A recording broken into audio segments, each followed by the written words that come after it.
Kiukweli kwa upande wa bwana mkubwa Diamond Platnumz ameweza kuongea mengi juu ya kila kitu ambacho kilichoweza kutokea, na wengi wao waliweza kuzungumza vingi wakisema kwamba Diamond Platnumz anakijua anachokifanya, na pia kwa hiki alichoweza kukifanya anajutia kwa kile ambacho alichoweza kukifanya. Lakini ndo kama hivyo, licha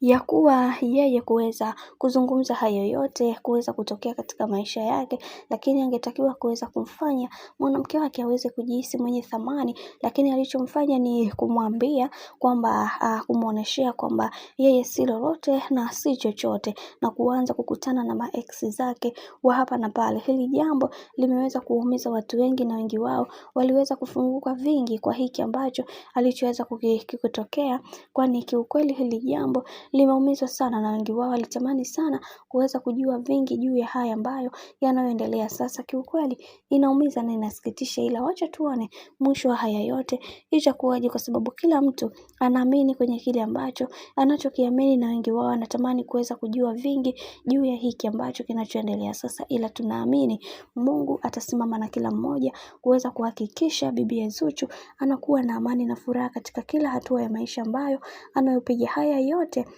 ni mapito tu, na pia anatakiwa kuweza kumshukuru Mwenyezi Mungu, kwa sababu kila kitu kinachotokea katika maisha huwa kinakuwa na makusudio yake. Hivyo hawezi jua haya yote yamesababishwa na hiki, huenda kuna kitu kikubwa ambacho kinataka kuja kutokea katika maisha yake. Hivyo anatakiwa kuweza kumshukuru Mwenyezi Mungu kwenye kila kitu, kwa sababu kila mtu anaamini kwenye kile ambacho anachokiona sasa, na wengi wao wameweza kufanya mengi zaidi katika kila hatua ya maisha ambayo wanayopiga. Hivyo kwa hiki kinachoendelea sasa, Mungu atasimama upande wake kumfanya awe na amani na furaha katika kila hatua ya maisha ambayo anayopiga.